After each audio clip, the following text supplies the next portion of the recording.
Welcome to the Fair Housing Insiders. We are so thankful that you joined us. And please remember to subscribe here on our YouTube channel or follow and like us on your favorite social media outlet, which you can find links to in our show notes for even more fair housing news and insights.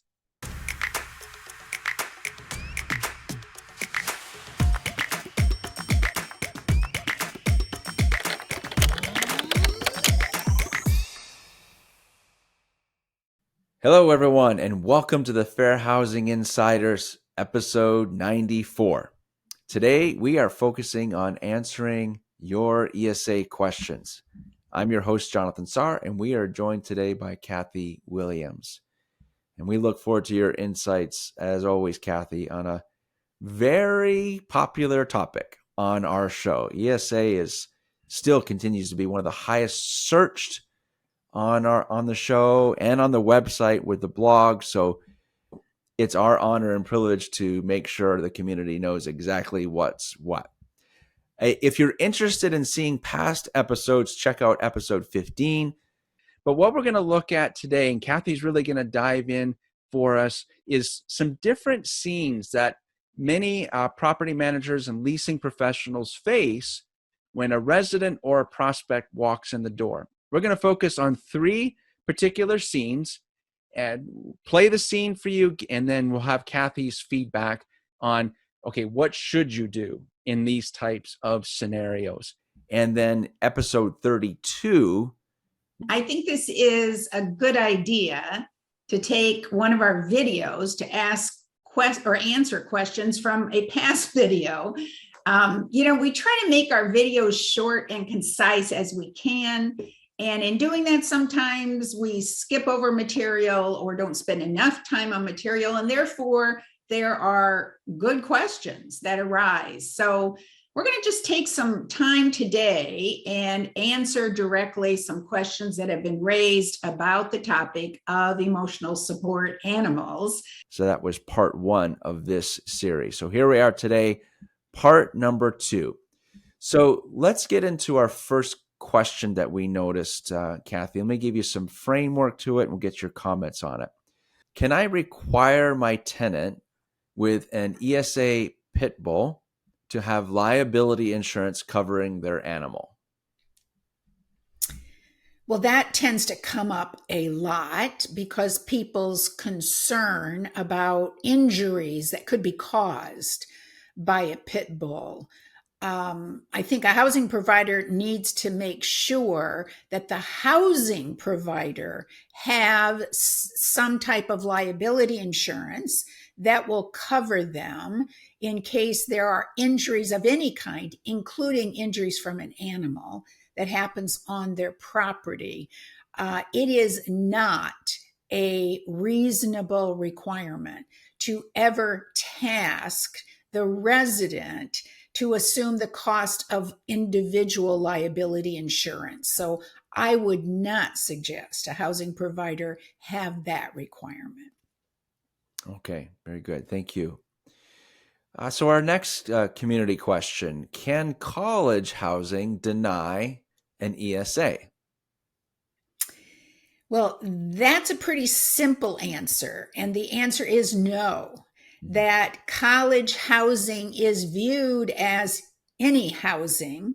And therefore, if a student has a disability, can verify that because of that disability, an animal is useful to alleviate some of the symptoms of that disability, then colleges have to permit an ESA to room with the student, just the way a landlord has to permit it really for any resident. Again, if they meet those requirements that they're disabled, can verify it, and can also be able to verify that there's a nexus between their disability and the animal.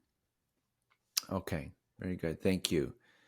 So here's another one. It's an interesting question. I love these questions. Can residents be required to answer questions about their ESA, such as age, breed, and whether or not the animal has been reported to the authorities? Questions concerning necessary information to identify the animal and who it belongs to are generally viewed as reasonable. So, identifying the size, the appearance, the color, maybe the breed of the animal is fine. Even requiring a picture of the animal to be in the residence file is fine. If that animal gets out of the apartment, that's how management would identify whose animal it was. Asking about the history of the animal as it relates to maybe a bite history that oftentimes does get reported to the animal control agencies in the area. I really don't see how that would be objectionable. I think if a landlord asked that kind of information, that would be a reasonable request.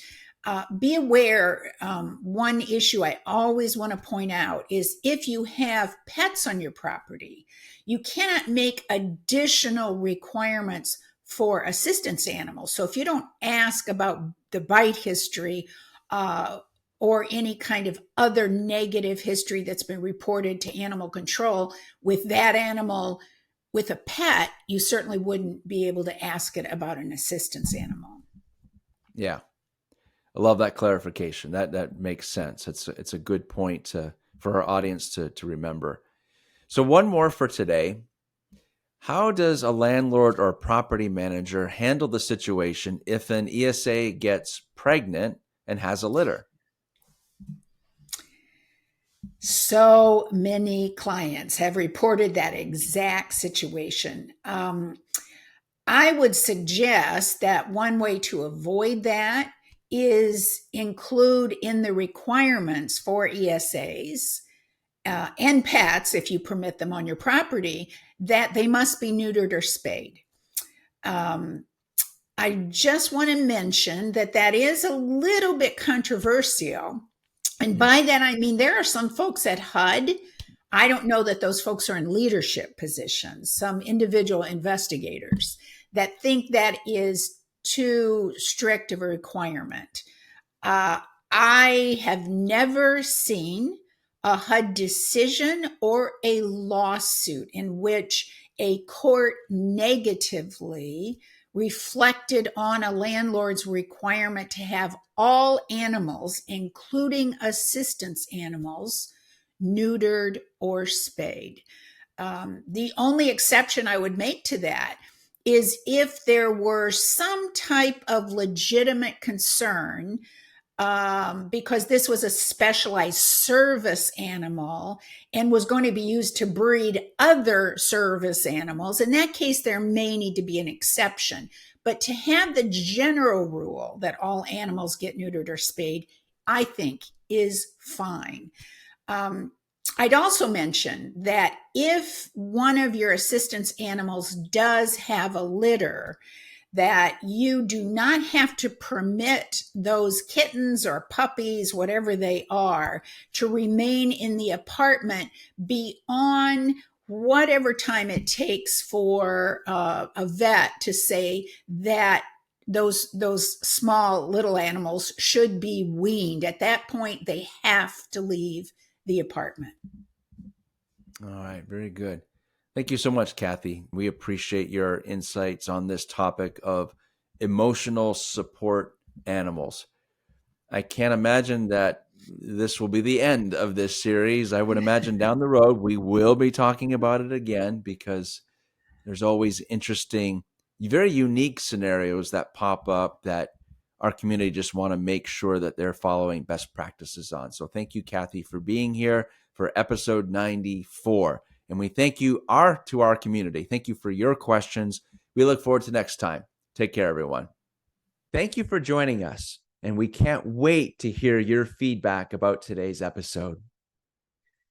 Do you have a topic that you would like to see discussed in a future episode? Feel free to share that with us. In the show notes, you'll see a link to sign up for our newsletter. This newsletter will keep you up to date with our latest episodes, blogs, and information about our online fair housing courses. Thank you again, and happy training.